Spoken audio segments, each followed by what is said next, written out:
Good afternoon. So if I appear sweaty, tired today, or looking absolutely a state, you need to blame it on Ma.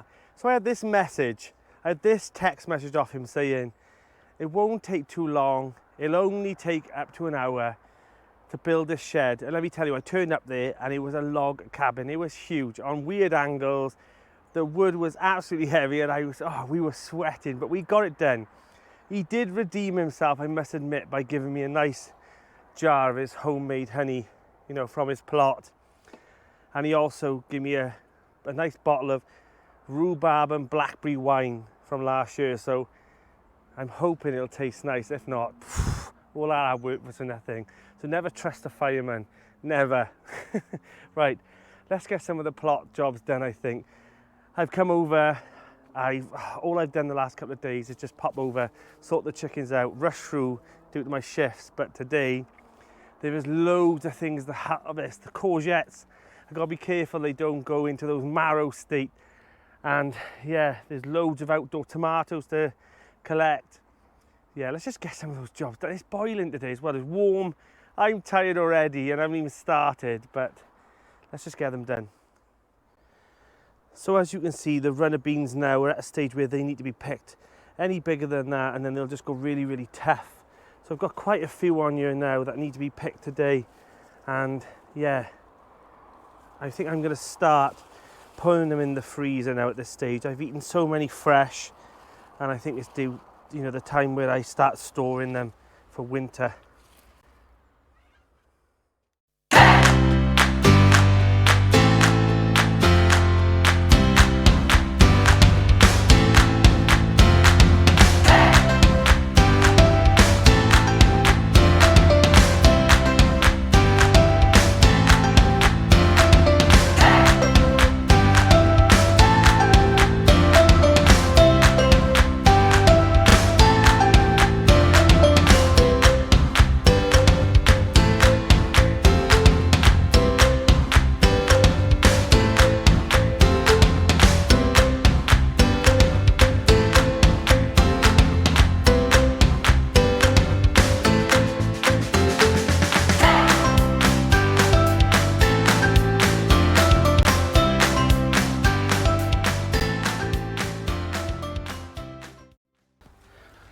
Now you're probably thinking, hey, that ain't a bad haul of beans, but look at this.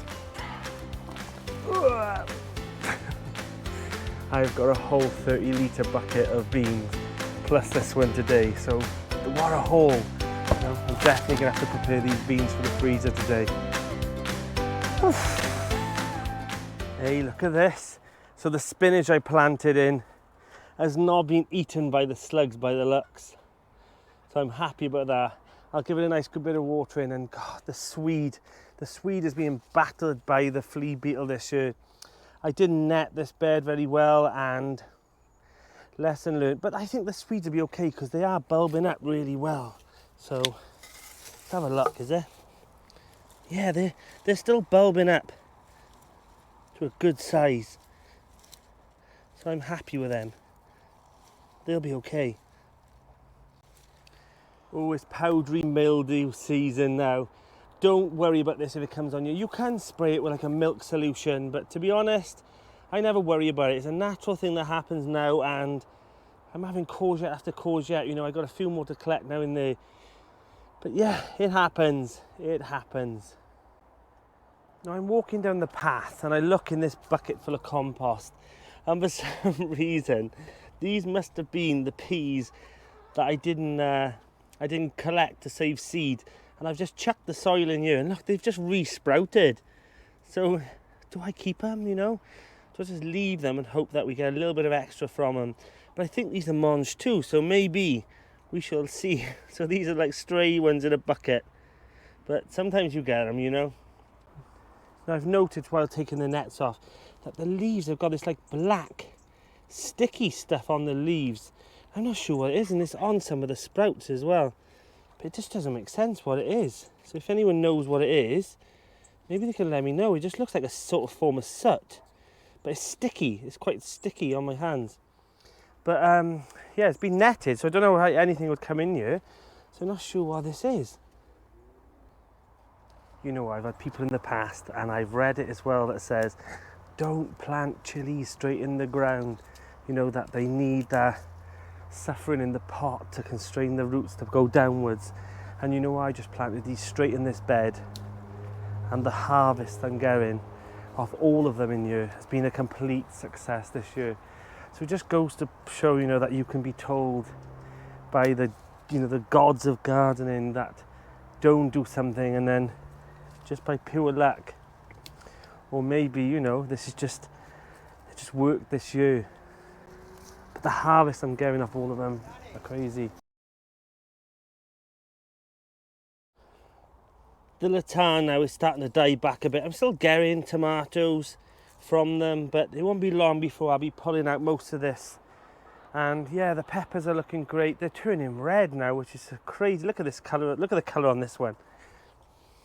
So it's in the middle of green and red. But under here, we've got some nice red peppers that'll be harvested today. I think we're going to have a nice bumper harvest again. And again, these ones, I'm harvesting so many of these. And again, the house tomatoes now, they've seen better days.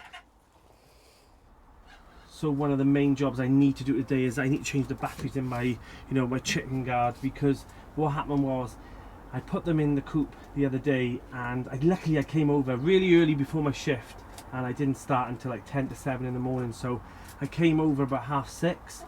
And I thought, what's that noise at the bottom of the plot? They're normally out, you know, this is set for about 5 o'clock in this, you know, in the summer.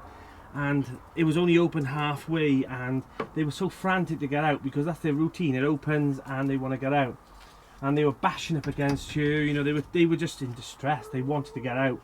And luckily, you know, I came straight down, and I noticed that this had run out of batteries, and it was only opened, you know, such a little bit of the way. And when I checked, the batteries were dead, and that's my error, because I've never had one of these before, so I didn't know how long it lasted, and that's something I should be mindful of. And this has been up now, God, since last year in the, you know, autumn time. So I've calculated how many months it lasts about, and it's been really reliable. But I need to be mindful that that could have been a fatality. You know, if I would have come over later in the day and there was a heat wave, then the chickens could have, you know, there could have been a death, and that would have been on my hands, and I would have been absolutely devastated by that. So by luck, I came over early, which I do anyway, and it only opened so far. So yeah, luckily these little girls were all okay. It was a close call though. So if you've got one of these, be mindful and go and check the battery life on it now. It does tell you on there how much percentage is left. So yeah, just check them now before, you know, you fall into that, you know, that little rut as well. So let's get these in.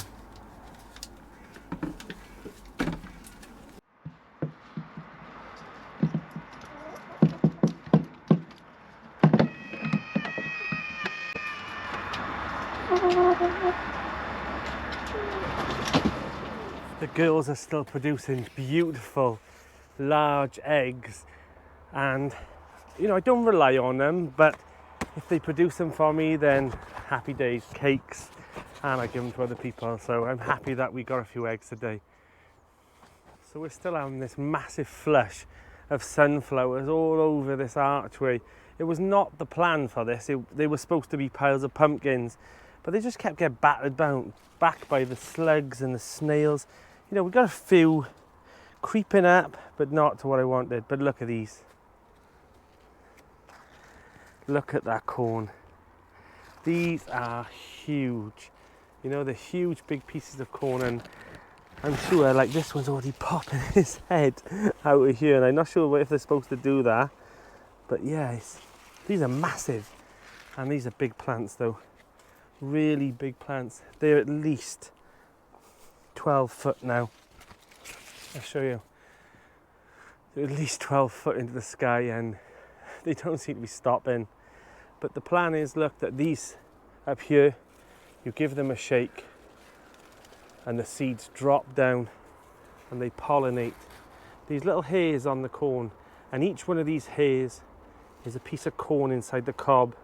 So those seeds need to drop and pollinate every single one of these, and that's how you make corn. Now this is a bit of an update of something that I did a few months ago, and one person noticed what I did, and that was Steve House of Digwell Green Fingers. So what I did was, and I'll flip you around, was where I planted the beans, I planted nasturtiums. These were climbing ones, and they didn't go as far as I wanted to. I wanted them to climb up all up here. But, however, there was a reason for this. I had lovely flushes of colour, but the main reason for putting them here was the black fly. So as you can see, there's infestations of black fly here, and this is covered in it. But the plan was, and it worked, was that it would stay from the beans. It would prefer to eat these, and that's what it's done. I have no black fly on my beans this year. I have no problems with it, so I've had a good harvest. And yeah, so it was worth doing, and I'd suggest you do it next year. Pop some nasturtiums near your runner beans, and they will just fly towards there and stay there instead. But look at them, little rascals. And that's the thing I love about allotments, is that, you know, you'll learn something, or someone else will tell you something, and you'll pass it on to someone else. And that's something that I hope will benefit some who don't know. And other people will be like, yeah, we knew that, but that's not the point. It's not the point that you already knew. It's the people that didn't know, and they can benefit from that. So yeah, oh God, I just can't get over all these sunflowers. They're just like beaming little, you know, smiley faces as you walk through here. And I have climbed through here now. I've forgiven up tying them up, because I keep going through and hitting them, and I climb them, and I scramble my arms, and I just keep doing it.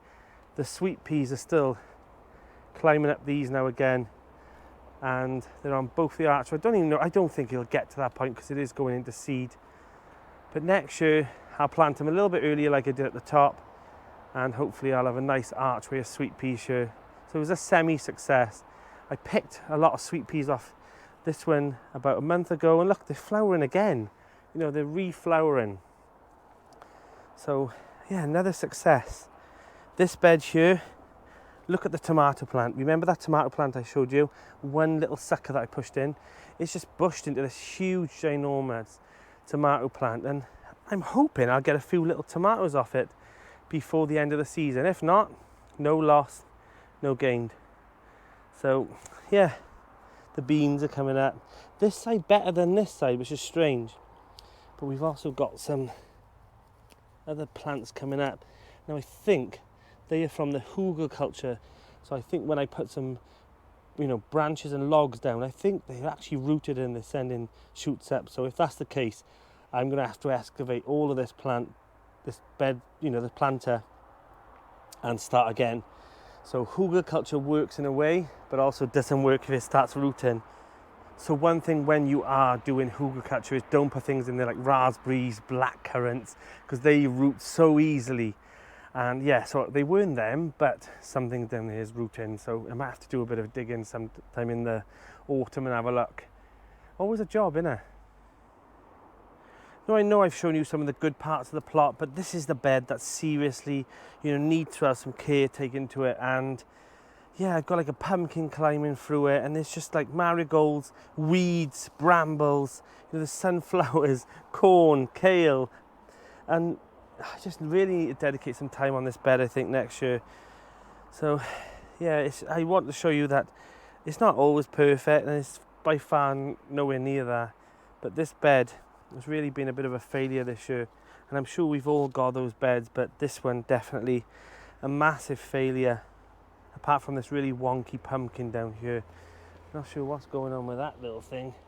One thing I do want to show you though is, remember I planted this aubergine about a month or so ago, and look, my first little, and I think these are like called long finger aubergines or something, so hopefully I'll get something.